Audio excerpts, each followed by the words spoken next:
escaping the shadows. I know it's hard to put one foot in front of the other. Hi guys, welcome to the channel. My name is CeeChronicles, and on this platform I post fragrance related content. Now if you're new and you aren't subscribed, kindly consider joining this family by clicking the red subscribe button.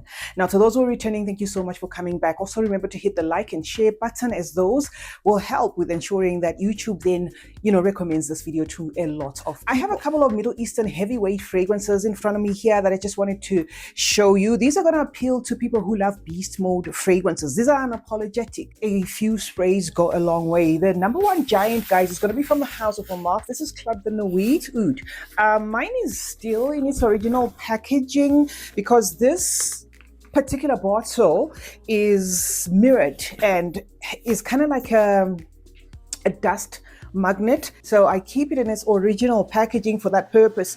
So for those who may not be familiar with it, this is it. This is Club the Nuit Oud. Okay, so this is the close-up presentation of this fragrance, guys. Is a heavyweight, and because it's a heavyweight fragrance, a little goes a long way. It does have the fruits there being the saving grace, if you will, in terms of how it interprets to the nose. It is a very lush, rich fragrance, but it's quite tolerable. It's one of those that you could start off not liking it and then find yourself maybe gravitating towards it until you get used to it. I personally don't have a problem with this. It is comprised of pear, plum, it has the passion fruit, it has peach. But what then makes this one more tolerable to the nose, at least to my nose, is a cashmere note that weighs in there to kind of soothe things up. But of course, the composition of the nose, which is the woods, the spices, the oud, are obviously going to make it a heavyweight. So this a little goes a long way. If you're not sure, you may need a tester because it is quite a strong fragrance. This one does project. It is in the same fragrance family as the Herba Pura, but there is a twist to this fragrance, which is that woody take and that cashmere intake, and how the fruits in here are not exactly as too fruity, because I do have that Herba Pura and I find it too fruity, sometimes even hitting my chest there. This doesn't then make it too fruity. So I absolutely love this, and I would like to recommend this to anybody who's looking for a fragrance that's going to be very long lasting. To my nose, this is unisex, and this will last till the next wash, even on, let's say, 10 sprays. Next up, guys, is from the house of Swiss Arabian, and this is Tobacco 01. This is a heavyweight fragrance to my nose, okay, and this of course is going to be favored by somebody who likes fragrances that give a lot of pages, because this is not lean. It's going to give you a serving of that tobacco, some licorice, some honey, some amber. It also has an apple there, but it's not about the fruits again when it comes to this. It is a woody scent that is also spicy and quite heavyweight there. I find that a little number of sprays of this goes a long way. So certainly recommend Tobacco 01 to somebody who's looking for a fragrance with depth. It's quite winter toned. It's also unisex, but if you are a lady who loves fragrances that are pretty and girly, you may need to test this before purchasing it full size. It's Tobacco 01 from the house of Swiss Arabia. Next up is Outer Nature 1, and I always rave about Outer Nature 2, so this is why I'm actually emphasizing that this is Outer Nature 1, so that when you're purchasing, you know the difference. This is comprised of a leather rhubarb that's very concentrated, in as much as it also has the fruits there, which is the fig and the plum. I find that this one is a heavily concentrated fragrance, and the oud is also quite active in this. I would say if you love this, you're probably going to love this. So if you love the heavyweight feel of this Club de Nuit, you're probably going to love this, but they are not the same DNA. Something in here is also going to come across as rubbery, depending on how your nose, perceives it. And it is the sort that will save you money, in a sense that you don't need to, wear a lot of sprays for you to actually enjoy this. Okay, so this is Outer Nature 1, masculine toned, but women can absolutely carry this, because remember, it does have those fruits, which is the plum, the black currant, and the fig. So it's a fruity, woody, spicy scent. Next up, guys, is going to be from the house of Swiss Arabian, and this one is Shaghaf Oud Azraq. This Shaghaf Oud Azraq, I remember to put it here because Paris Corner have given us a honey something, and the honey something draws inspiration of Honey Oud, a fragrance that also has components borrowed by Shaghaf Oud Azraq, right? Honey Oud is a Mansera. Is it Mansera or Motal? You know, that house is the same, but I always kind of like get it twisted. So I always put the two when I am doing videos so that when I edit, then I will just put the right one. So Nuit Oud of the house of Montal is what Shaghaf Oud Azraq is inspired by, or at least draws inspiration from. This fragrance is going to have the honey, the spices. It's going to have a cinnamon. It's going to have the wood. It's going to be rich to the nose. This qualifies as a winter scent for those who wear fragrances seasonally because of how it's long lasting. It's called Shaghaf Oud Azraq from the house of Swiss Arabian. Another recommendation, guys, is going to be a Nadine from the house of Wataniah. This one has a lot of notes that in some cases work as gentle. I mean, the citrus is there, especially the bergamot, the neroli, the grain, the Havana leaves, that sort of thing. So has a lot of citruses, and if you just look at the note pyramid, you may purchase this thinking, oh, okay, fine, this is going to be on the very light side. This is a heavyweight fragrance, despite the use of sugar, which you will enjoy about 2 hours in. You will start to feel it, you start to feel it getting gentle there, making it like, a candy scented citrus tone of a fragrance, but it's so heavyweight that a little number of sprays goes a long way, lasting till the next wash.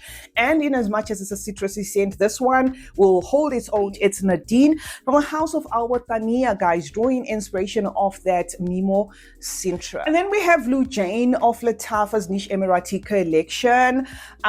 This, guys, is a scrubber to me.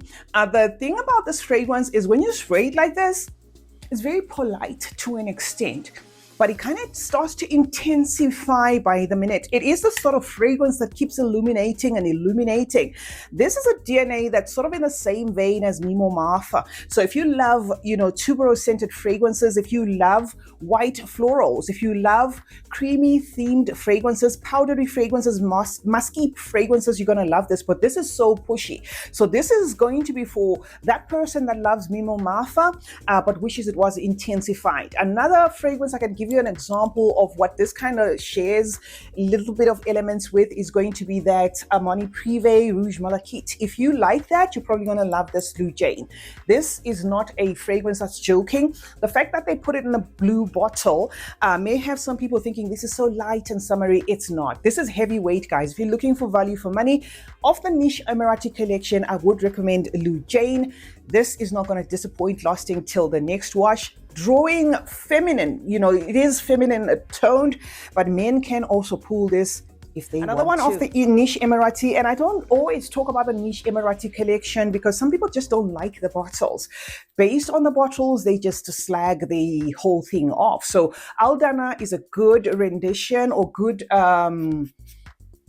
interpretation of Nishani Hasivat. Okay, if you love patchouli scented fragrances, green fragrances, earthy, animalic, green fragrances, aromatic, you're gonna love this. This is certainly on the green side. This is a good take to that Nishani Hashivat.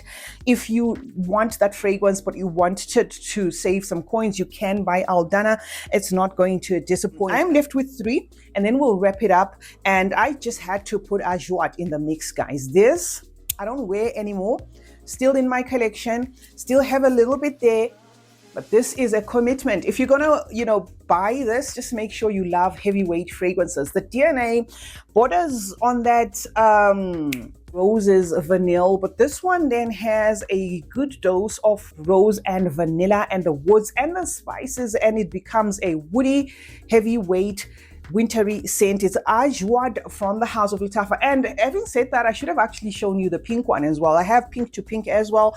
That is also a rendition of Oud Maracuja, and it's also a heavyweight fragrance scented on the guava. I'm just going to put the bottle there. So if you're going to purchase this, make sure that you don't mind a fragrance that's going to be pushy. It will have that roses vanilla DNA, but it's going to have a Middle Eastern twist to it. And second from the last is going to be another fragrance from the house of Lattafa, and this is Ajayeb Dubai. Guys, I will I don't see myself finishing this fragrance. This is one fragrance that is very, very busy there. It does have a caramel that gives it some sweetness, but there's a lot that happens with this fragrance. Starts off as squishy if you get it before it macerates, but macerates to something that's very concentrated, woody, spicy. That caramel, I think it also has coffee, if I'm not mistaken.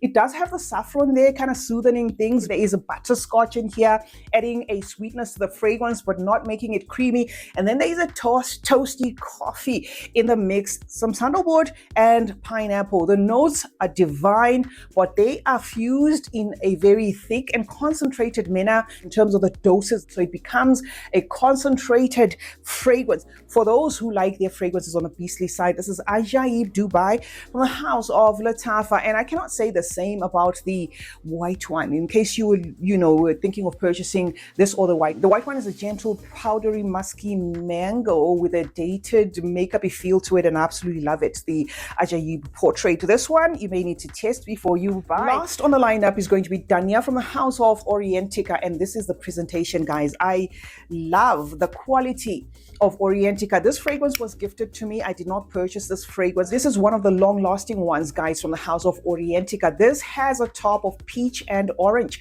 so it's going to be fruity there at the top. With that, tuberose and gardenia is going to be a milky weight to it, a lactonic weight of the coconut together with the lactonic feel of the sandalwood. So this becomes a creamy white floral, lasting till the next wash. It is also a little bit of a commitment there because you have to like that coconut, because you're going to have wafts of the entire day. This is also feminine to my nose. It's called Dania from the house of Orientica, and it's the last one on the lineup.